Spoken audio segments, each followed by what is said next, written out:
Morning, everybody. Happy Friday. Today is Friday, March 15th. So welcome. Good morning. Hope everybody's doing good. I've been meaning to get here. It's been a crazy week. I'm here with, pretty sure I have pink eye, but such is mom life. So here we are. I'm going to try to keep this short, but I have a big topic for today, so we're going to jump right into it. And it's about toxic relationships. So my Wednesday whisper this week was, you are worth more than the abuse you can take. You are worth more than the abuse you can take. Now, toxic relationships happen in all sorts of different parts of our lives, with family members, with friends, with intimate partners, with people at work. All sorts of different relationships that we have with different people in our life can become, or can even start as toxic. And it's really important to identify when you're in a toxic relationship. And if you don't know how to identify it, you can't take actions to get out of it, right? So there's this weird thing that happens when you're in a toxic relationship, and I don't know why we do this as people. I've done it. I've been in toxic relationships. I've had a very toxic relationship with my mother. I had a toxic relationship with a boyfriend. I've had toxic people at work, right? People that I didn't really maintain a working relationship with, but I had to work with them. So, unfortunately, and I think everybody has been in a toxic relationship in some form at some point in life, right? Maybe you're in one right now, maybe you're trying to get out of one, maybe you've just entered into one and you haven't learned that it's toxic yet. Like, there's lots of different things. But we just when we become in a situation that we're being abused, we get in this weird space that it's like okay. And it's not okay. It's never okay to be in an abusive relationship, and toxic relationships are abusive relationships. You don't need to be punched in the face to be in an abusive relationship, right? And it's just weird that we think like, oh, I can endure this, so I'm good. Like I'm proud of my accomplishment for the day, that I took hours of being berated for not sweeping the floor the right way, or some insane thing. And yes, that happened to me. My mother did that to me. So, you don't have to wear your abuse as a gold star or a trophy, or look, I can do this. I can survive in this environment, and look at me, I'm surviving. Like, no, we need to stop doing that. So, in an effort to help, because it's hard, when you're in a toxic relationship, especially with family or an intimate partner, that you care for these people, but you can't let them continue to use and abuse you, right? So, I have some notes here in front of me today because this is such an important topic. So, first thing, if you're in a relationship and you think maybe you're not being treated as you should, maybe you're not being respected, maybe you're not being heard, maybe it's just not great, but you're not really sure, like, why? Ask yourself these 4 questions, and you'll very quickly be able to identify clearly if you are in a toxic relationship or not. Alright, so the first one.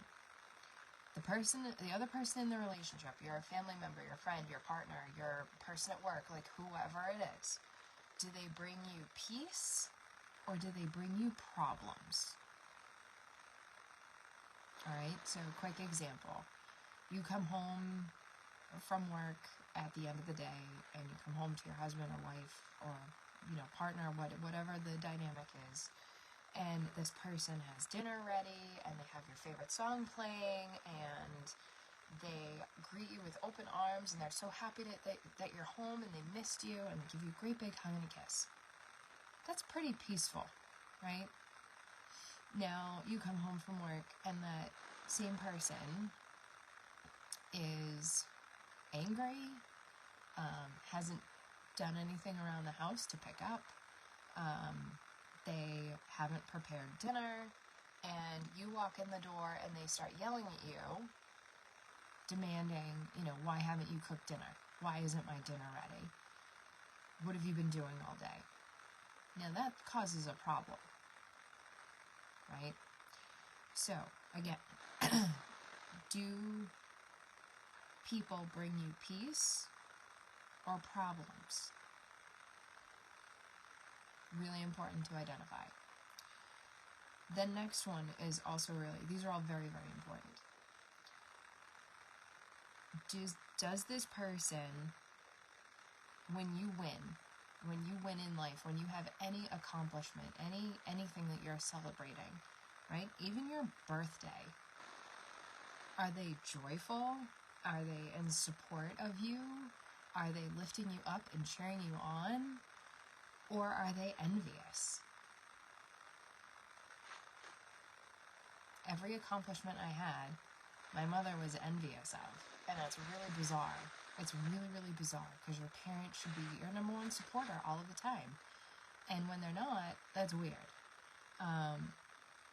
So, you've got to pay attention to how people are reacting to when you are winning. And it doesn't have to be this big monumental once in a lifetime achievement. Even the small wins are really important. So, are they joyful and in support of you, or are they envious in those times? Does this person push you to grow or pull you down?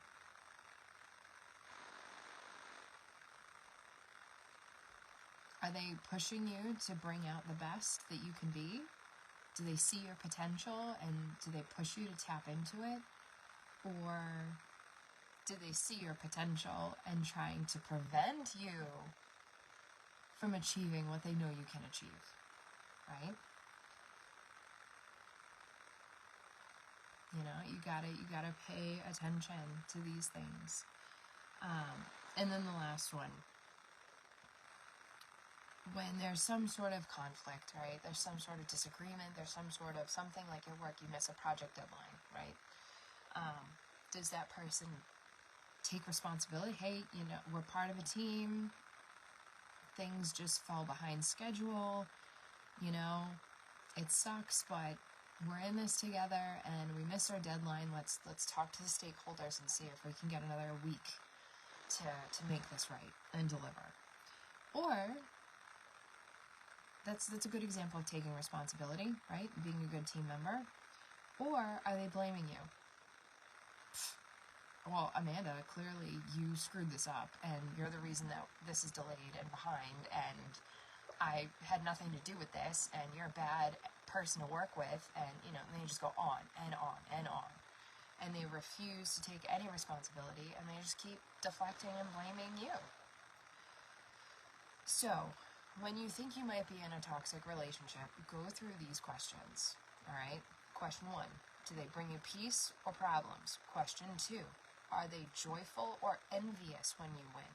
Question 3, do they push you to grow or do they pull you down?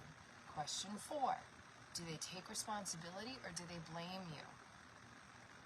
Now, if they bring you problems, if they're envious when you win, if they're pulling you down and they're blaming you and refusing to take responsibility, guess what? You're in a toxic relationship. That is a toxic, abusive relationship. And now you've identified it. right? You've done the hard work of identifying it. But once you've identified it, you can't ignore it, okay? If you identify that you're in a toxic relationship and you continue to stay in that relationship, you are now choosing to be abused. And that's on you, right? People around you are not going to be sympathetic to helping you because they see that you have recognized the situation that you're in and you're choosing to stay there. So I recommend you don't do that, okay? And again, this is tough stuff. This is really tough stuff because more often than not, we're in toxic relationships with people that we care about, people that we love, people that we don't want to lose. And that's the hard part of life, is that you lose a lot of people, right? You lose a lot of people. But you have to have the self-respect and the mental toughness to put healthy boundaries in place to make sure that you are not being abused. Because why should you be abused if you're doing nothing but good things for this other person and they're treating you like crap? How is that fair? How does that make any sense if they're doing nothing except making your life way harder than it needs to be? Like I said, I've been in a lot of these relationships and I have zero tolerance now. Zero tolerance. So much time and money wasted that I'm never going to get back from these people. So, what I've learned,